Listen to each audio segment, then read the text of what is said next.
요한계시록 21장 9절부터 21절 말씀까지입니다. 제가 봉독합니다.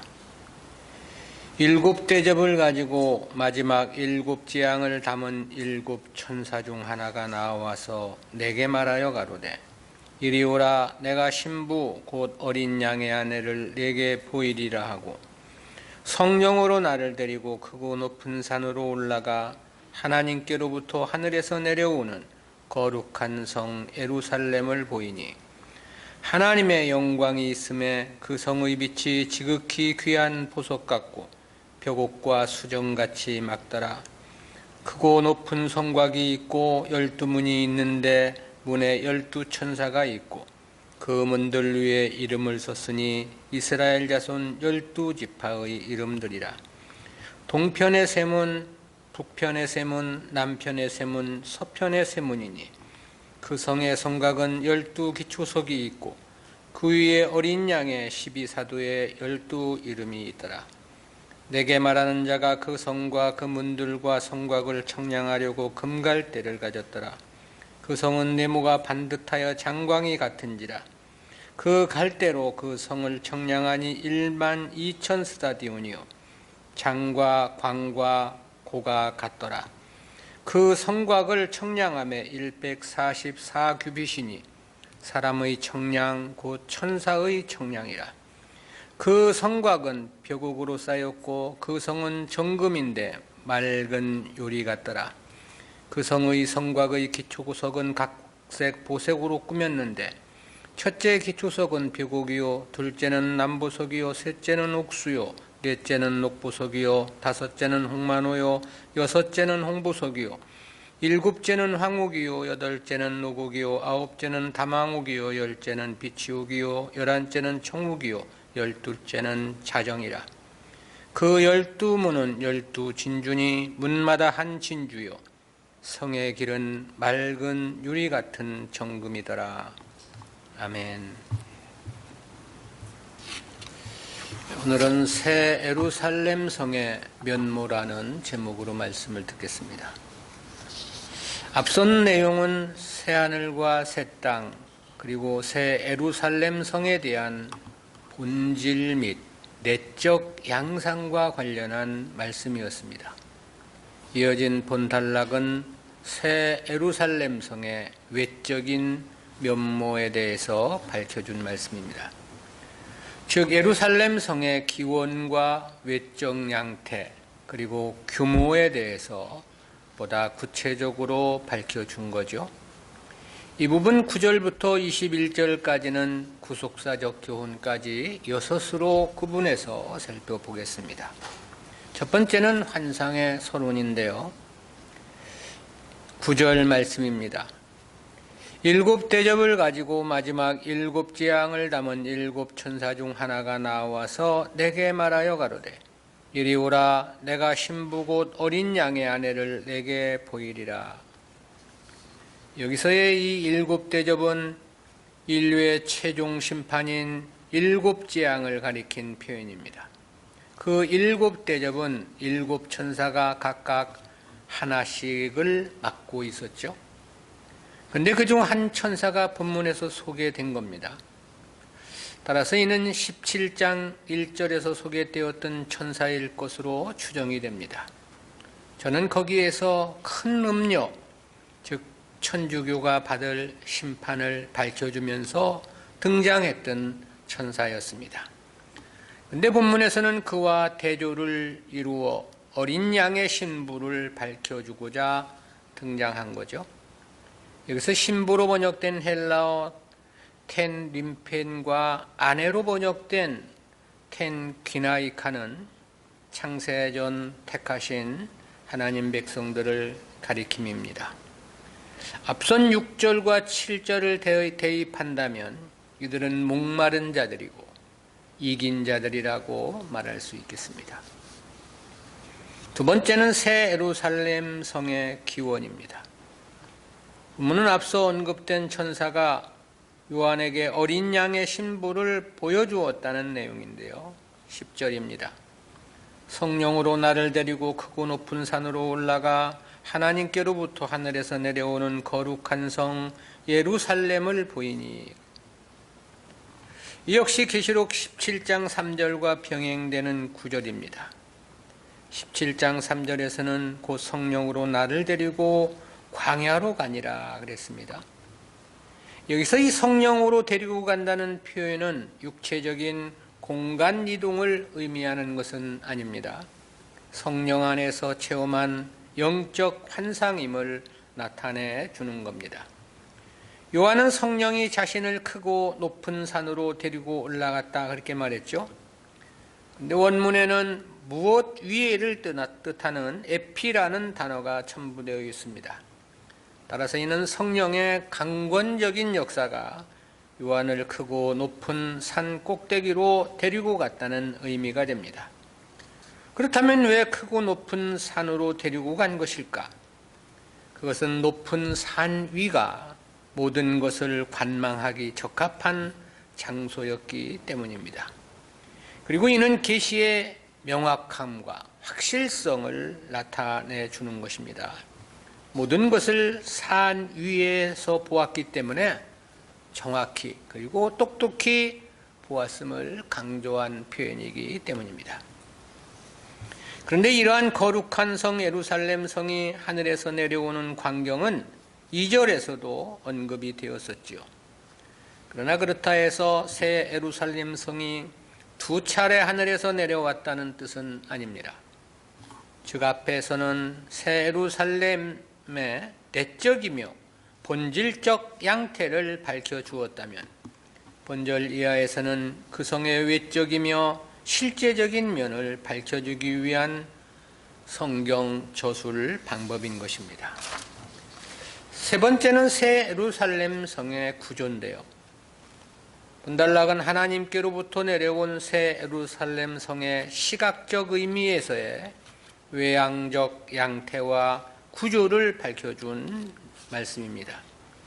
이에 대한 11절부터 14절까지는 내용이 넷으로 요약이 됩니다. 첫 번째는 예루살렘 성의 전체의 양태인데요. 11절입니다. 하나님의 영광이 있음에 그 성의 빛이 지극히 귀한 보석 같고 벽옥과 수정같이 막더라 그랬습니다. 요한이 자기가 알고 있는 지식을 총동원해서 그 성을 묘사한 것으로 보입니다. 여기서 이 영광으로 번역된 헬라어 텐 독산의 원형 독산은 하나님의 거룩한 임재를 뜻하는 겁니다. 그리고 있음에로 번역된 헬라어 에쿠사는 소유하다라는 뜻을 지닌 에쿠의 현재 분사인데요. 이것이 현재 분사형이라는 것은 새 예루살렘 성은 항상 하나님께서 임재해 계신다는 뜻이 됩니다. 이 부분을 앞에 3절에서는 하나님의 장막이 사람들과 함께 있음에라고 표현이 되었습니다. 한글 개역 성경에는 뚜렷하게 드러나지 않았지만 하나님의 영광에 해당하는 텐 독산 투 데우라는 단어 바로 뒤에 빛으로 번역된 포스테루라는 단어가 연결되어 있습니다. 따라서 여기서의 이 빛은 하나님의 영광에 대한 또 다른 표현으로서 영광과 빛은 양자가 동격 관계임을 시사해 줍니다. 한편 이 빛에 해당하는 헬라어 포스테르는 신약 성경에서 약 73회 사용이 되었습니다. 근데 이는 빛 자체를 나타내는 포스와는 좀 다릅니다. 본문에서 사용된 이 단어는 외부의 빛이 투영됨을 나타내는 단어로서 신약 성경에서는 단 위에밖에 사용되지 않은 단어입니다. 그러니까 하늘에서 내려온 새 예루살렘 성은 스스로 빛을 발하는 것은 아닌 것입니다. 하나님의 영광을 받아 빛을 반사한다는 그런 의미가 됩니다.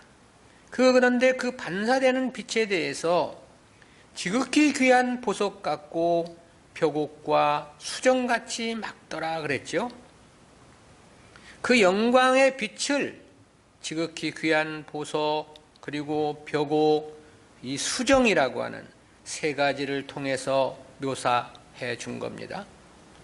원문의 의미에서 보면 지극히 귀한 보석 같고 수정처럼 빛나는 벽옥 같다, 그런 뜻입니다. 그러니까 원문에서는 두 가지를 말하는 것인데요. 하나는 지극히 귀한 보석이고 다른 하나는 수정처럼 맑게 빛나는 벽옥입니다. 벽옥은 주로 붉은색의 적색이나 젓갈색을 띠고 있다고 하는데요.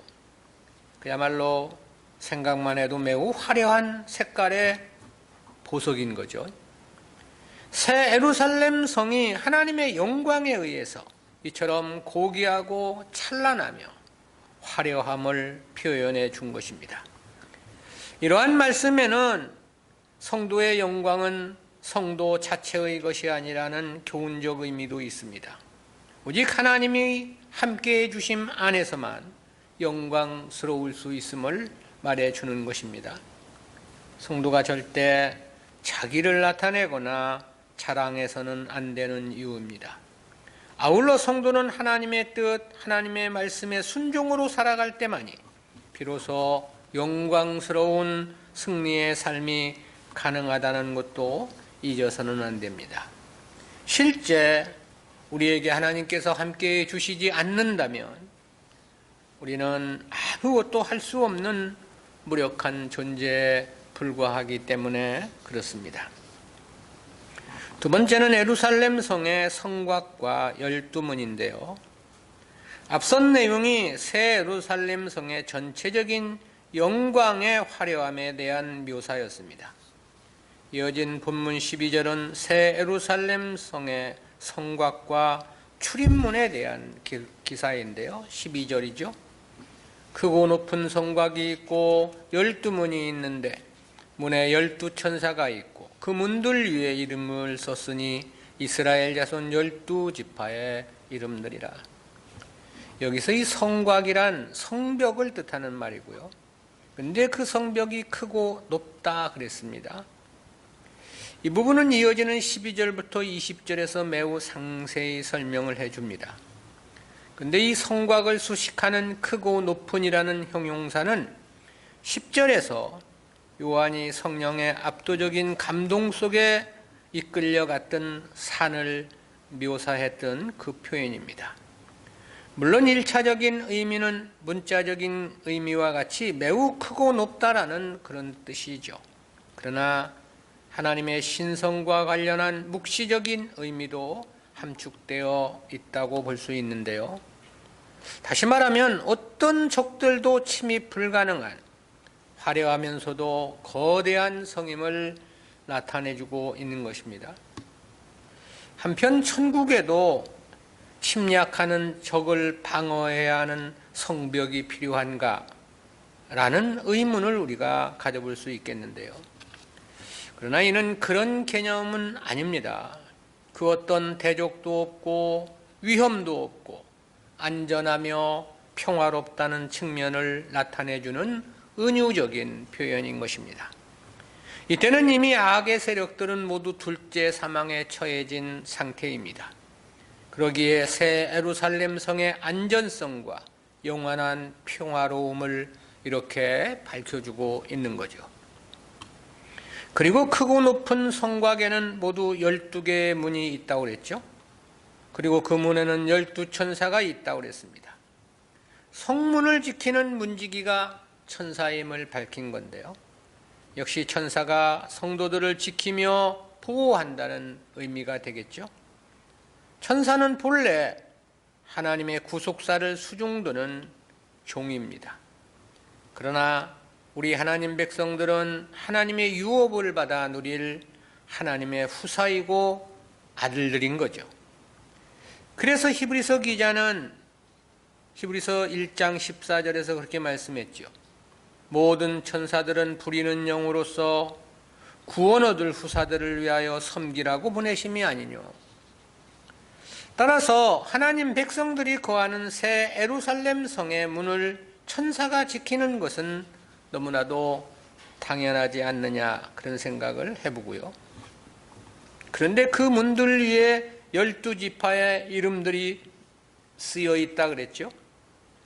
이러한 표현은 에스겔서 48장 30절에서 34절에서도 나타납니다. 그렇다는 것은 이 성의 주인이 구원에 이른 택한 백성들이라는 사실을 명백히 해주는 거고요. 왜냐하면 이스라엘 12지파는 모든 택한 백성들을 상징한 관용적인 표현이기 때문에 그렇습니다.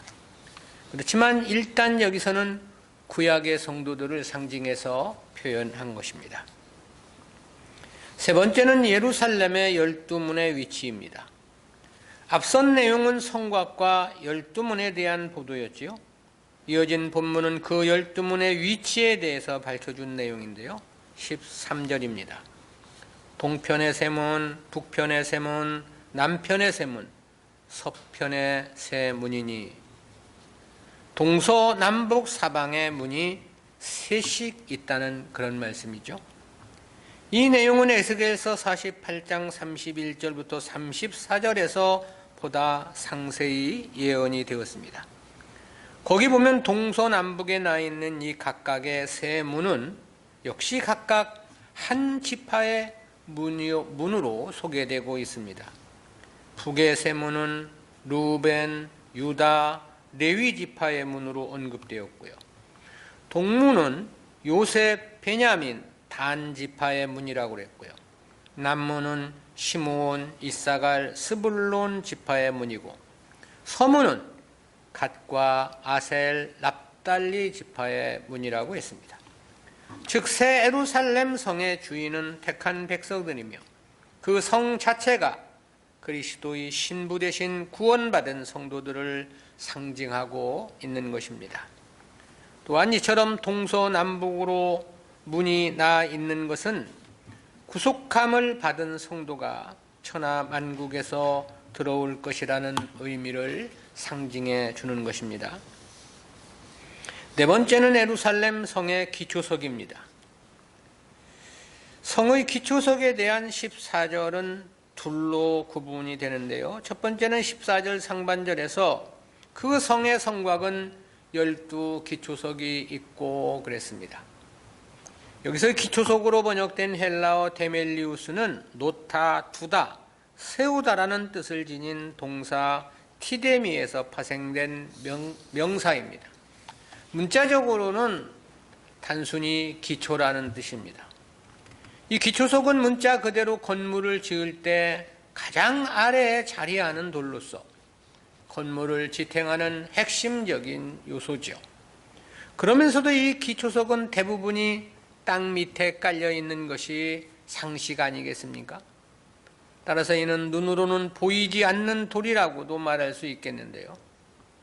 오늘날 현대식 건물들은 땅을 깊이 파고 그 아래 큰 돌을 깔고 그리고 그 위에 철근을 엮어 넣어서 콘크리트를 기초로 하는 것이 보통의 예입니다. 그런데 새 예루살렘 성은 이 콘크리트가 아니고 고귀한 보석임을 말씀하고 있는 거예요. 두 번째는 14절 하반절에서 그 위에 어린 양의 12사도의 12 이름이 있더라 그랬습니다. 12 기초석에 주님의 12사도의 이름이 새겨져 있다는 뜻인데요. 문에는 구약의 12지파의 이름이 새겨져 있었다고 그랬지 않습니까? 그런데 기초석에는 주님의 12사도의 이름이 새겨져 있음을 말씀합니다. 이는 신약의 성도들을 가리킨 상징적인 표현입니다. 따라서 이 새 예루살렘 성에는 구약의 성도들과 신약의 성도들이 함께 거주한다는 의미를 나타냅니다. 즉 새하늘, 새 땅, 새 예루살렘의 주인은 모두 택한 백성들임을 분명히 하는 건데요. 이 말씀을 보면서 내가 가서 아브라함을 만날 수 있고 그리고 또 다윗 왕을 만나기도 하고 한다는 생각을 해보니까 가슴이 좀 설렙디다. 네 번째는 새 예루살렘 성의 규모입니다. 앞선 내용은 성의 구조와 재료에 대한 보도였습니다. 이어진 본문은 그 성의 크기에 대한 내용인데요. 이에 대한 15절부터 17절은 내용을 셋으로 구분해서 살펴봅니다. 첫 번째는 15절에서 내게 말하는 자가 그 성과 그 문들과 성곽을 청량하려고 금 갈대를 가졌더라 그랬습니다. 여기서 내게 말하는 자는 9절에서 언급했던 7대접을 가졌던 7천사 중 한 천사이죠. 근데 그가 금 갈대를 가졌다 그랬습니다. 한글 개역 성경은 금 갈대라고 번역을 했는데 원문을 직역하면 금으로 된 청량 막대기입니다.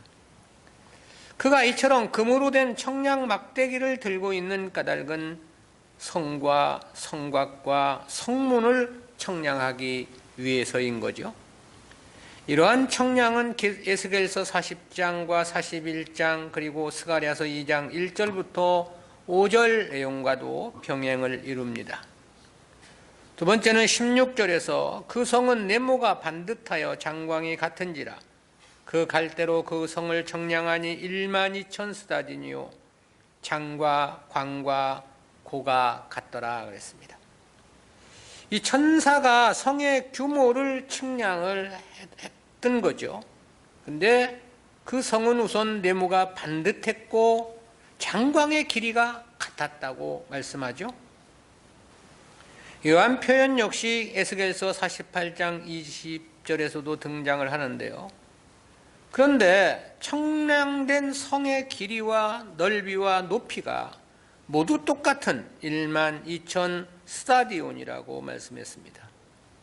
이 12000 스타디온이 얼마나 되느냐라면은 계산하면은 24000km에 해당합니다. 그렇다면 이 새 예루살렘 성은 길이, 높이, 넓이가 각각 24000km인 입방체 도시임을 알 수 있는 거죠. 그렇다면 이 성은 규모 면에서 상상을 초월하는 어마어마한 크기의 성이라는 게 틀림이 없습니다.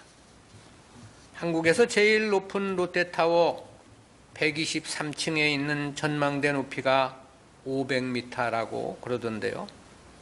그렇다면 이 새 예루살렘 성의 높이는 그 롯데타워 전망대보다 48,000배가 더 높은 것입니다.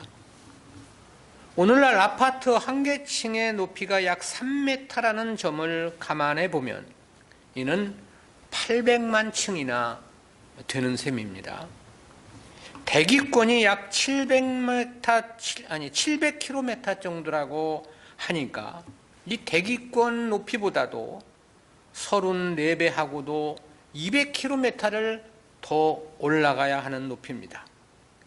이 현상 세계에서는 생각 자체가 불가능한 도시인 거죠.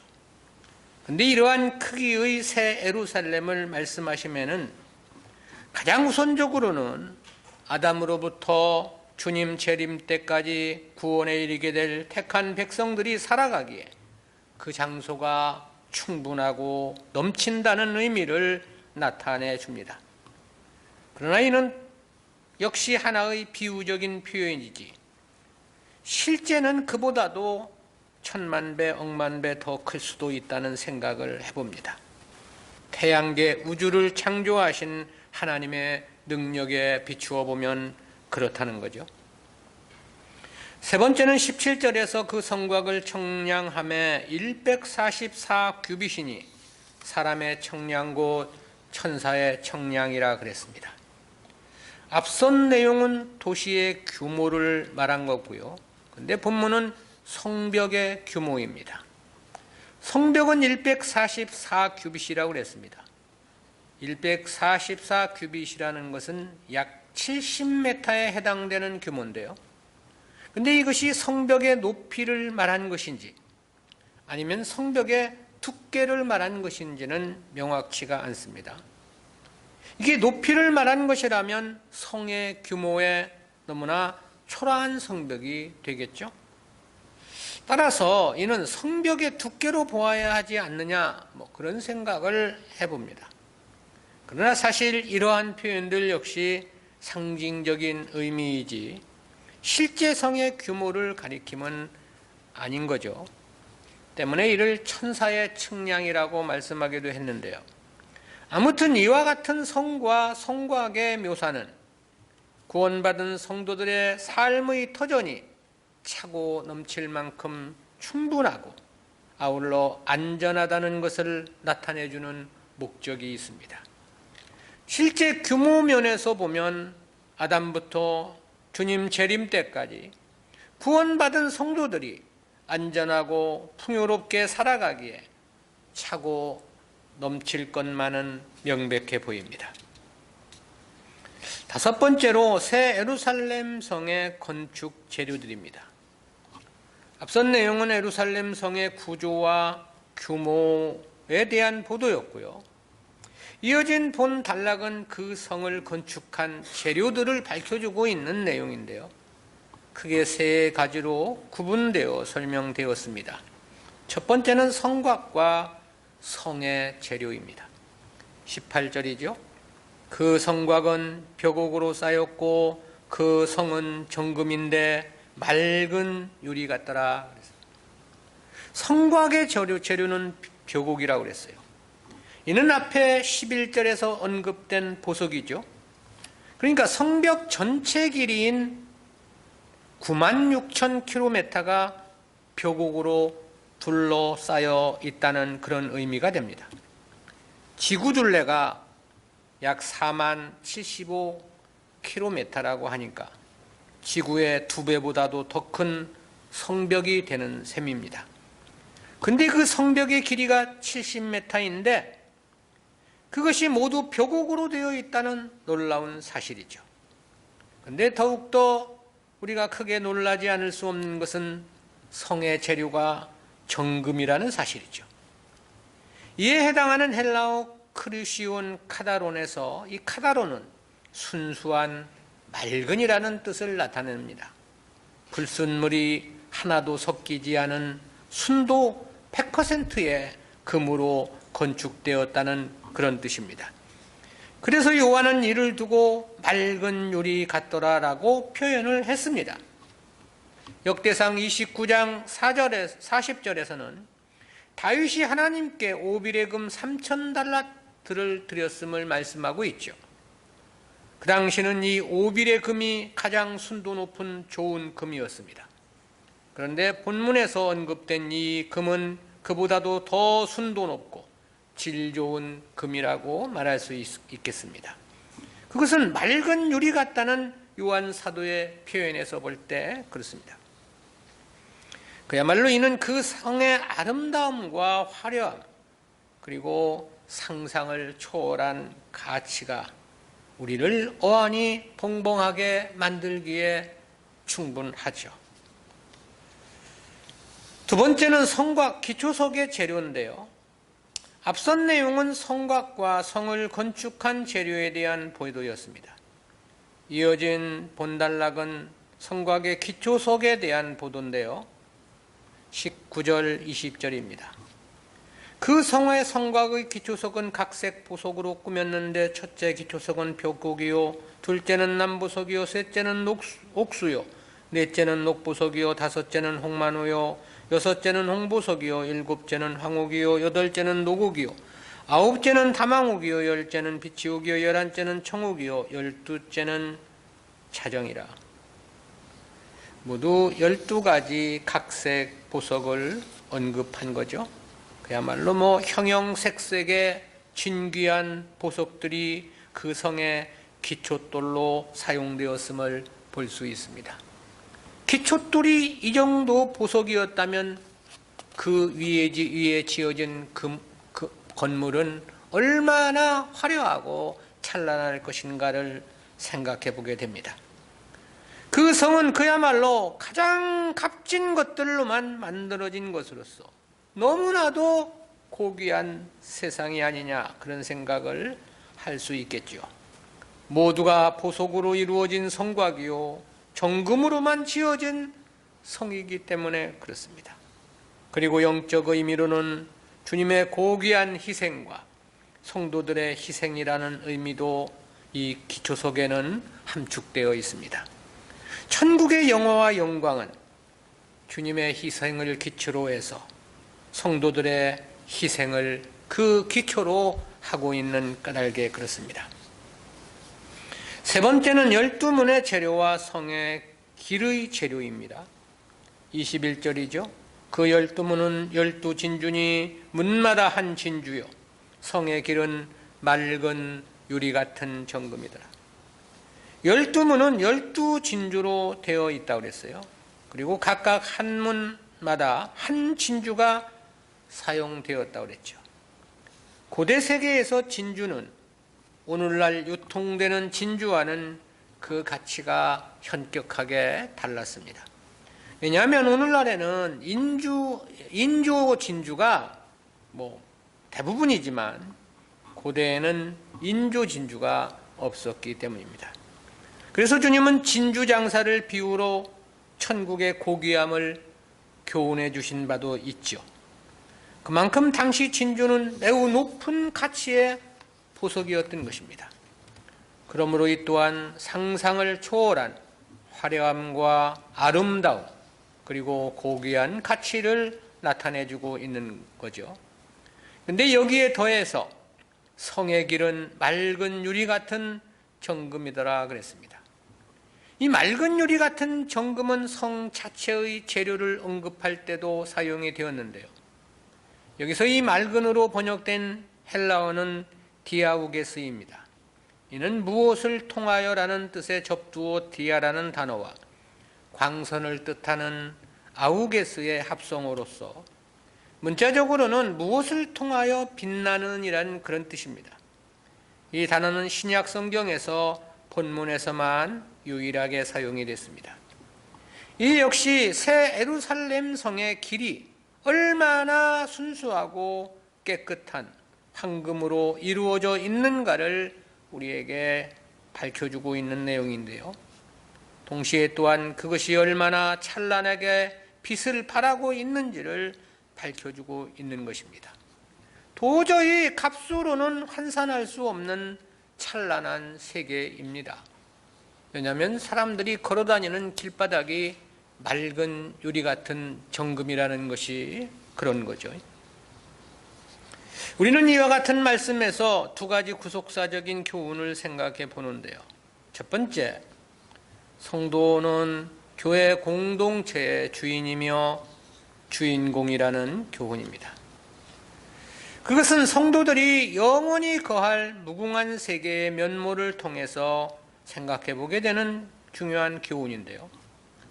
이 본문에서 말씀하신 거룩한 성 새 예루살렘은 구원받은 성도들이 세세무궁토록 살아갈 세상입니다. 그러기에 이 성의 문에는 이스라엘 12지파의 이름이, 기초석에는 12사도의 12 이름이 새겨져 있다고 말씀을 했습니다. 즉 신구약 성도들이 그 성의 주인임을 분명히 하고 있는 거죠. 즉 하나님의 택한 백성들이 새하늘 새 땅, 새 예루살렘 성의 주인이며 주인공이라는 사실입니다. 그리고 이는 하나님의 구속사의 목적이며 목표이기도 하죠. 창세전에 저들을 택하신 것도 그 목적은 바로 여기에 있었던 것입니다.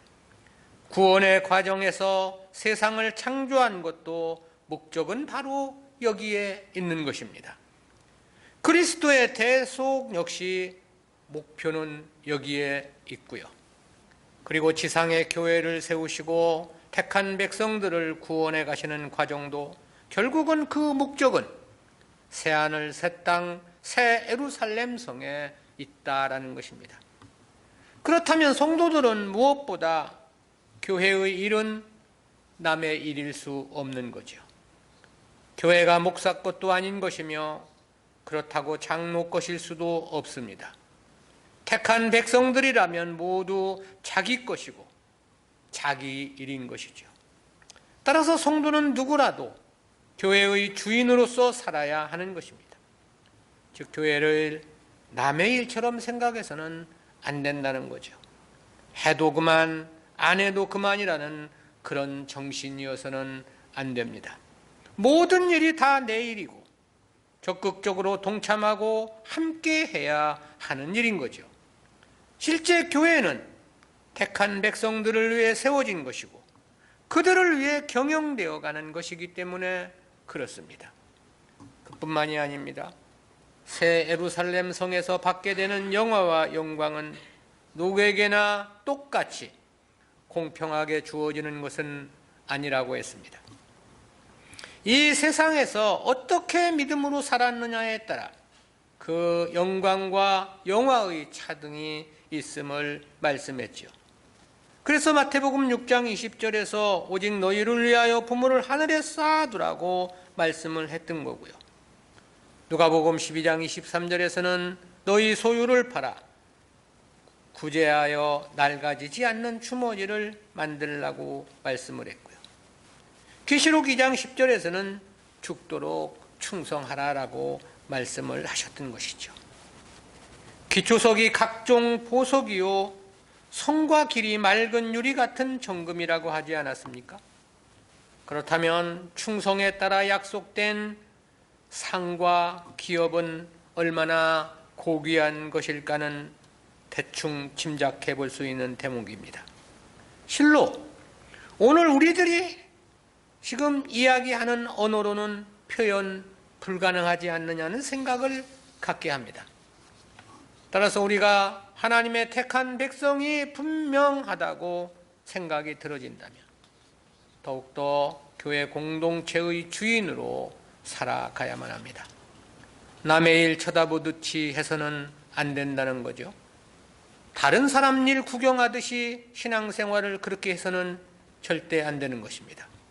보다 적극적이고 보다 열과 성의를 다해야 합니다. 즉 주님의 교회를 자기 일로 생각하고 자기가 주인인 것처럼 마음을 쏟고 정성을 다해야 하는 것입니다. 왜냐하면 실제 교회는 택한 백성들이라면 다 자기 것이고 자기를 위해 세워진 것이고 그게 자기 일이기 때문에 그렇습니다.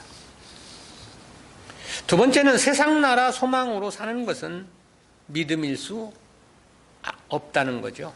믿음이 아니라는 거죠. 그것은 세상과 하나님 나라와의 가치 비교를 통해서 깨닫게 되는 교훈입니다. 장차 성도들이 살아갈 세상은 새 하늘, 새 땅, 새 예루살렘이라고 명명했습니다. 근데 그 성에 대해서 11절에서는 그 성의 빛이 지극히 귀한 보석 같고 벽옥과 수정같이 막더라 그랬습니다. 그리고 그 성의 장과 광과 높이가 모두 24,000km라고 말씀했습니다. 둘레는 지금 우리가 살아가고 있는 지구 2배보다 더 높다고 그랬어요. 근데 그 성의 높이가 대기권 높이보다도 34배를 더 올라가고서도 거기서 200km를 더 올라가야 한다 했습니다. 그야말로 딱 벌어진 입을 다물 수 없을 만큼 상상을 초월하는 성이 분명합니다. 거기에다 그 성의 성곽과 성의 재료가 더더욱 눈을 휘둥그레하게 하기에 충분하죠. 18절에서는 그 성곽은 벽옥으로 쌓였고 그 성은 정금인데 맑은 유리 같더라 그랬습니다. 거기다 성의 성곽 기초성은 그렇게 말했죠. 19절 20절에서 그 성의 성곽의 기초석은 각색 보석으로 꾸몄는데 첫째 기초석은 벽옥이요 둘째는 남부석이요 셋째는 옥수요 넷째는 녹부석이요 다섯째는 홍만호요 여섯째는 홍보석이요 일곱째는 황옥이요 여덟째는 노곡이요 아홉째는 담황옥이요 열째는 비치옥이요 열한째는 청옥이요 열두째는 자정이라. 그리고 12문은 그 12진주로 되어 있다고 말씀했습니다. 거기에다 성의 길은 역시 맑은 유리 같은 정금이라고 말씀합니다. 성이 정금이라는 것은 어느 정도 수긍이 가는 일인데 하나님 나라이니까요. 그런데 이 길바닥까지도 유리 같은 맑은 정금이라고 말씀하고 있지 않습니까? 그렇다는 것은 정말 까무러칠 만큼 놀라지 않을 수 없지 않느냐라는 생각을 해봅니다. 근데 바로 이와 같은 세상이 택한 백성들을 위해 하나님께서 예비하신 새하늘 새 땅, 새 예루살렘 성임을 말씀해주고 있는 겁니다. 즉 장차 성도들이 세세 무궁토록 왕의 권세를 가지고 살아갈 세상이 이와 같음을 말씀해주고 있는 거죠. 그러기에 주님은 그런 말씀을 하셨던 것이 아니냐, 그런 생각을 해봅니다. 마태복음 13장 44절입니다. 천국은 마치 밭에 감추인 보화와 같으니 사람이 이를 발견한 후 숨겨두고 기뻐하여 돌아가서 자기의 소유를 다 팔아 그 밭을 샀느니라. 천국을 발견한 사람은 밭에서 일을 하다가 보화를 발견한 사람의 심정과 똑같다는 거예요. 밭에서 일을 남의 집 밭에 가서 일을 하다가 그 밑에 감추져 있는 엄청난 보화를 발견했다면 어떻게 하겠습니까? 근데 그 당시는 이 밭에 감추어져 있는, 땅 밑에 감추어져 있는 보물을 캐게 되면 그 보물은 그 땅 주인의 것이라는 게 관습이었고 일반적인 관례였습니다. 그렇기 때문에 그 보물을 내 것으로 만들려면 어떻게 해야 돼요? 그 땅을 사야 되는 거예요. 그래서 그 땅을 사기 위해 자기 소유를 다 팔았다는 거 아닙니까? 보물을 말하는 게 아니라 천국을 발견한 사람의 이 심정, 중심을 이야기하고 있는 거죠. 실제 여기서 말씀하시고 있는 이러한 그 새하늘, 새 땅, 새 예루살렘 성이라면 이 땅에서 그 어떤 소유라도 아깝다 할 것이 아니라는 생각이 들지 않습니까? 뭐 생각만 해도 가슴이 두근거리는 일이 아니냐라는 거죠. 심장이 놀라 뛰는 소리가 천둥 같지 않느냐는 생각도 해보게 되고요. 너무나도 어마어마하기 때문에 그렇습니다. 너무나도 찬란하고 고귀한 가치의 세계이기 때문인 것이죠.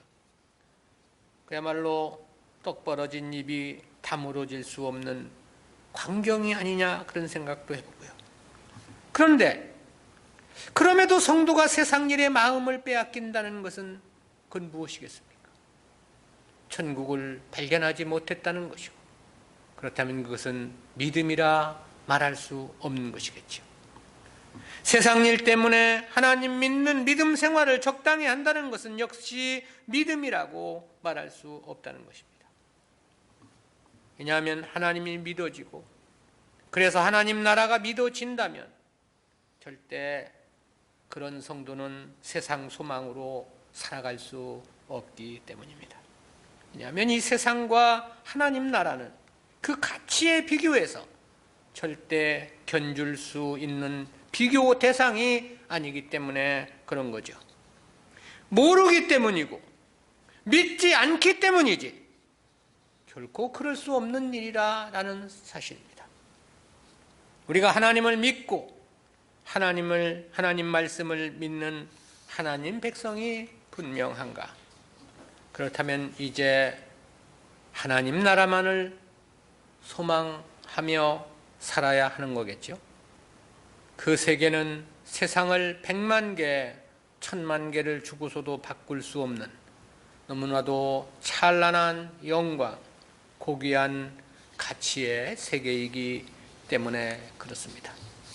이와 같은 세상을 우리를 위해 예비하셨다는 것만으로도 가슴이 벅차고 정말 하나님을 위해서 살아야 한다는 각오가 새로워지게 됩니다.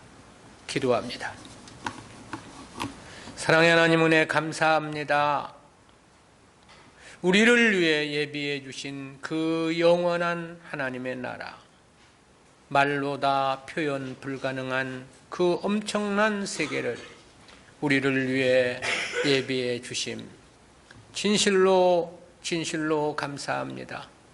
여전히 우리의 믿음이 부족하여 아직도 그 나라에 대한 소망을 갖지 못하고 그저 세상 일에만 허덕이며 살아가고 있는 우리들은 아닌지 저희들의 모습을 돌아보게 하시고, 주여 저희들의 삶이 하나님의 나라, 그 영생의 세계를 소망하며 살아가는 저희들이 되어질 수 있도록 은혜 주시고 축복해 주시옵소서.